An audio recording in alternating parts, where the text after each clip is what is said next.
Добро вечер и благослов Божи се разбира до сите слушатели кои што оваа вечер ќе слушаат емисијата Гласот на вистината.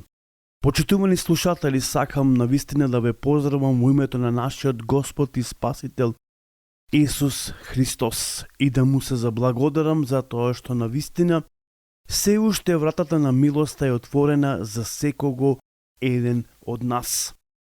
Всушност и емисијата Гласот на вистината постои со цел да ви ја пренесе Божјата порака, но сепак исто така да ја пренеси милоста Божја, дека се уште вратата на милоста е отворена за секого еден од нас. За тоа ни зборува целата Библија, за тоа ни зборуваат и апостолите. Апостолот Петар вели долго време Бог трпи и ја покажува својата милост за да луѓето се обратат и се покајат. Потоа исто така апостолот Павле зборува дека Бог сака сите луѓе да бидат спасени, а да не завршат, се разбира, во пеколот. Почитувани слушатели, во втората глава од книгата Постанок го видовме Божјото предупредување. Сакам само да напоменам дека зборуваме за раѓањето Христово, всушност за Божјото раѓање, за раѓањето на Месијата на оваа земја кое што се случи пред повеќе од 2000 години. И како што кажав, зборувавме ние исто така уште минатата емисија за Божјото раѓање, тоа е всушност Христовото раѓање. Зборувавме од втората глава. Го видовме Божјото предување. Поточно Божјото предупредување. Почитувани слушатели, размислувајќи за сите овие нешта кои што ни се опишани во Библијата, како во првата, така во втората и третата глава од книгата Постанок или од книгата Берешит, размислете си. Само да биде извадена или отфрлена третата глава од оваа книга, книгата Постанок, каде што можевме заедно да го видиме падот на човекот и сепак Божјото предупредување.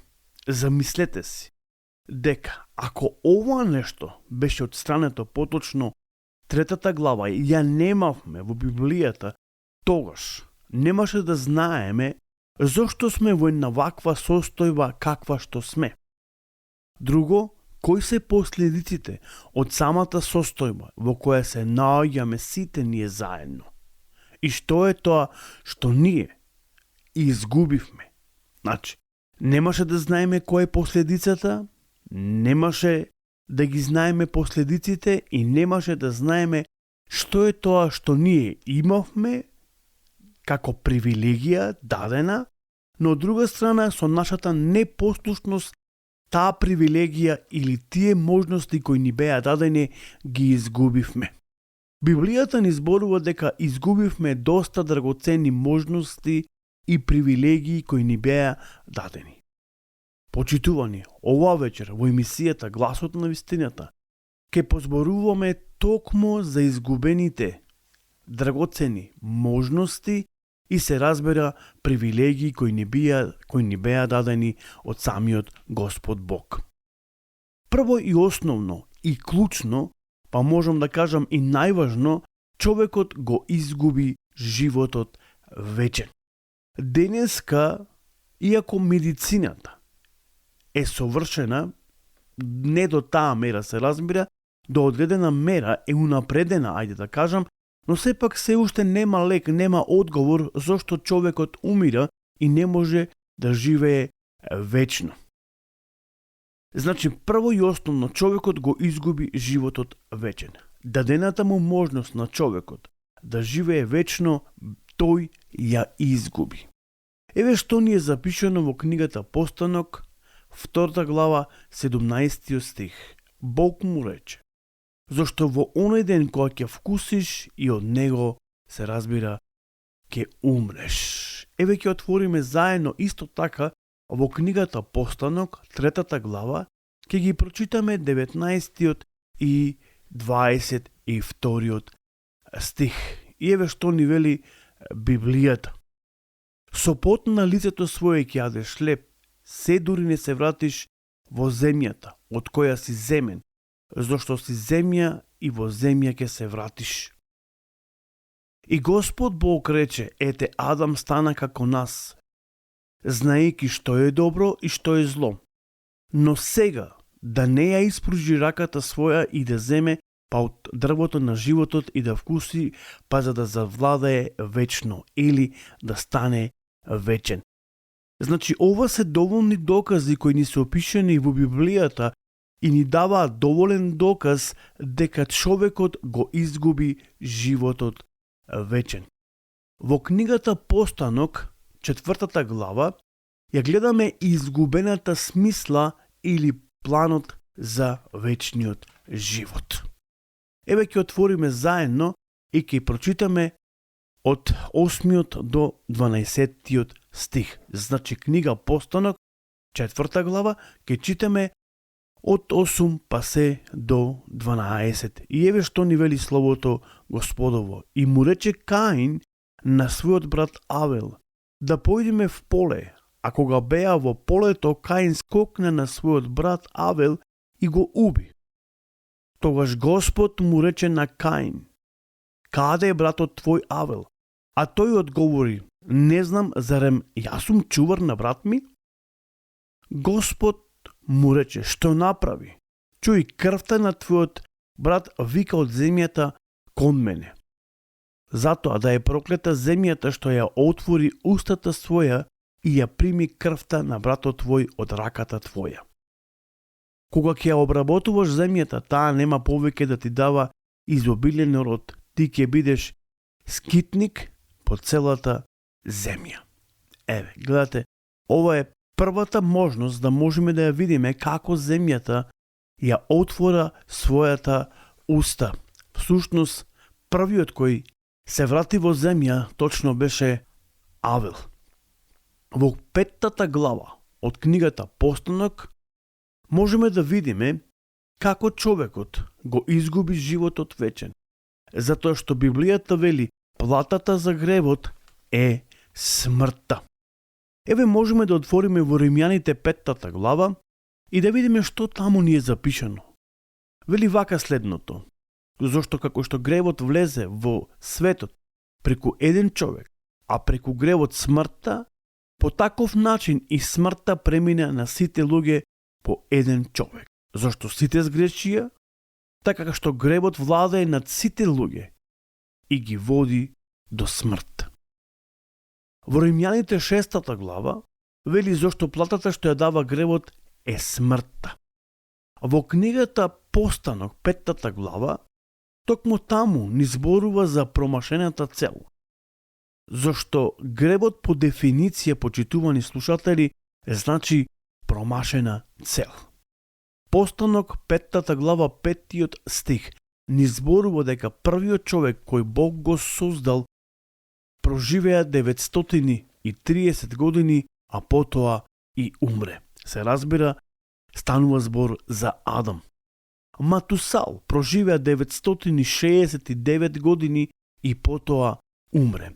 Кога ќе го читате родословот во Библијата, како во Стариот Завет, така во Новиот Завет, почитувани слушатели, ќе можете да забележите токму дека Матусал бил единствениот човек кој проживел толку многу години.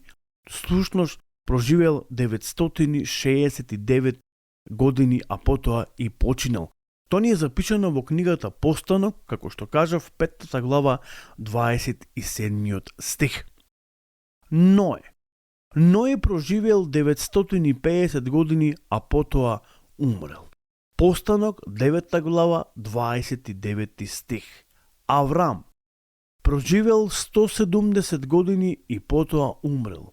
Тоа ни е запишано во книгата Постанок 25 глава, 7 и 8 стих.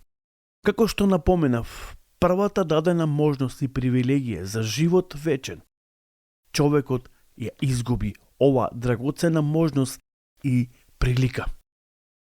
Второ, човекот ја изгуби совршеноста. Кога гревот влезе преку Адам, гревот го поремети или ја поремети нашата совршеност. Еве заедно можеме да отвориме во Псалмот 51-иот, поточно псалм, и да прочитаме како Давид таму ни зборува многу јасно и гласно за нашата несовршеност.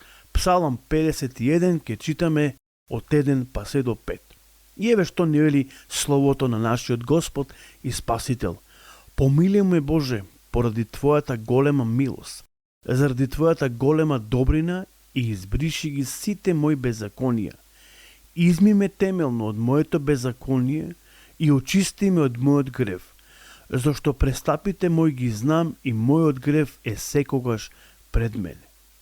Против Тебе и само против Тебе сгрешив и пред Тебе зло извршив.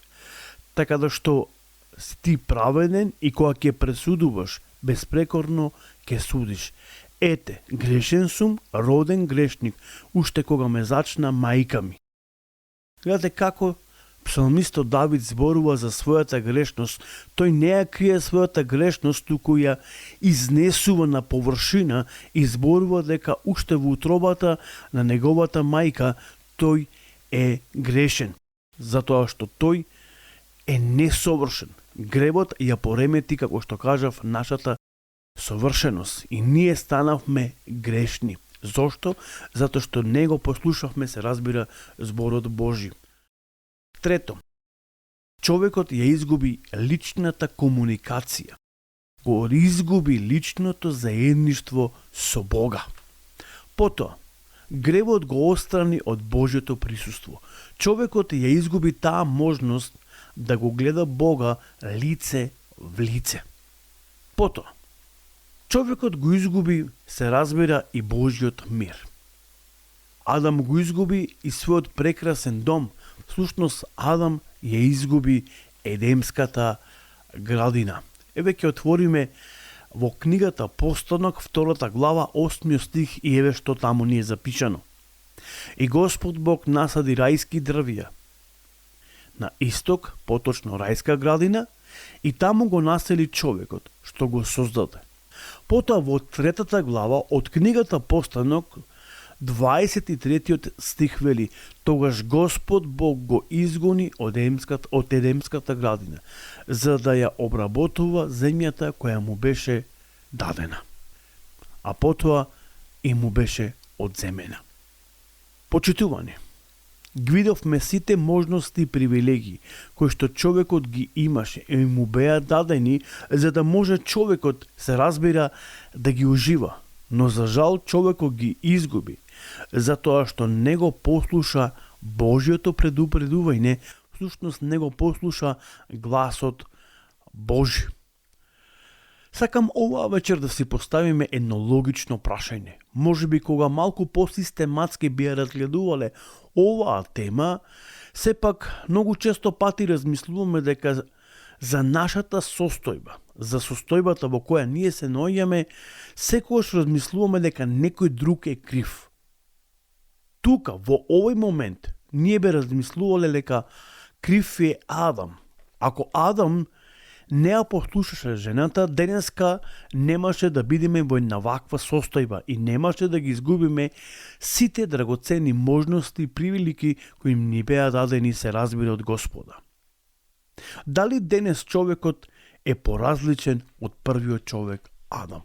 Ова е прашањето кој што сакам ова вечер да ви го поставам и сакам да ве оставам, се разбира, да размислувате. Во наредната емисија ќе зборуваме прво за Божјиот план и за враќањето на човекот во таа првобитна состојба или првобитна положба.